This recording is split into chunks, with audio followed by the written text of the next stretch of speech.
वसई विरार शहर महानगरपालिका निवडणुकीच्या पार्श्वभूमीवर राजकीय घडामोडींना वेग आला असून शिवसेना उद्धव बाळासाहेब ठाकरे गटाने आज आपल्या इच्छुक उमेदवारांना एबी फॉर्म वाटप करण्याची घोषणा केली आहे। त्यामुळे उद्धव बाळासाहेब ठाकरे गटाने एकला चलोची भूमिका स्वीकारल्याचं स्पष्ट झालं असून वसई विरारमध्ये महायुती तुटल्याची चिन्हे ठळकपणे दिसू लागली आहेत। आज जवळपास 100 जणांना एबी फॉर्म वाटप केलं जाणार असल्याचं कळत आहे।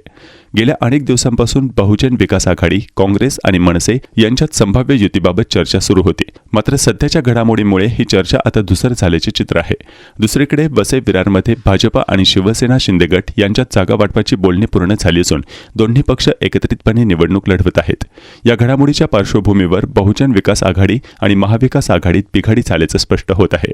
दरम्यान शिवसेना उद्धव बाळासाहेब ठाकरे गटाचे उपनेते व पालघर लोकसभा निवडणूक यंत्रणा प्रमुख अमोल कीर्तीकर तसेच माजी आमदार व पालघर जिल्हा संपर्क प्रमुख विलास पोतनीस हे आज दुपारी मातोश्रीवरून एबी फॉर्म घेऊन वसई विरारमध्ये येणार असून ते अधिकृत 100 उमेदवारांना एबी फॉर्म वाटप करणार आहेत।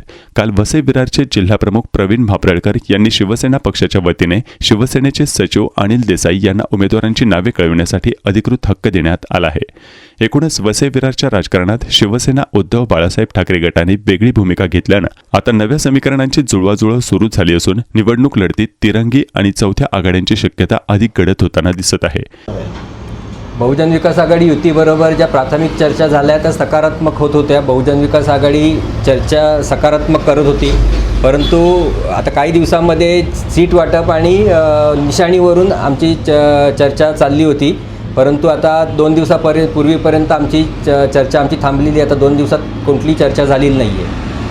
आज काय होणार आहे, नेमकं किती जागा लढवणार आहे? आज शिवसेनेचे संपर्क प्रमुख विलास पोतनीस साहेब माजी आमदार आणि उपनेते अमोल कीर्तीकर वसईत येत आहेत आणि जे शिवसेनेचे उमेदवार आमचे जवळजवळ 100 पहिल्या टप्प्यामध्ये झालेले आहेत फायनल, त्यांच्यापैकी जास्तीत जास्त लोकांना आम्ही एबी फॉर्म देऊन प्रचाराला सुरुवात करणार आहोत। तुमच्याबरोबर मनसे आणि काँग्रेस येणार आहे का? ते काय बहुजन विकास आघाडीसोबत? मनसेकडनं आम्हाला अपेक्षा नाही आहे, पण काँग्रेस येईल अशी आम्हाला अजून शक्यता वाटते।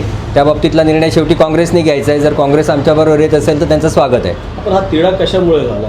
जागा वाटपामुळे का निशाणीमुळे? काय नेमकं? हा जागा वाटप आणि निशाणी या दोन्ही गोष्टींमुळे झाला। शिवसेनेला 20 ते 22 जागा आम्हाला अपेक्षित होत्या, परंतु त्यात 10पेक्षा कमी जागा त्यांनी आम्हाला दिल्यात। त्याच्यामुळे एकतर आमचे मुख्य जे सगळे प्रमुख पदाधिकारी आहेत, जे वर्षानुवर्ष काम करतायत, सामान्य जनतेमध्ये असतात, त्यांना निवडणूक लढवायची संधी मिळणार नाही आहे आणि ते कदाचित नाराज होऊ शकतात। म्हणून अशा प्रकारचा कार्यकर्त्यांनी आणि पदाधिकाऱ्यांनी आम्ही निर्णय घेतला आहे की लढायचं तर लढायचं तर मशाल निशाणीवर, शिट्टीवर लढायचं नाही।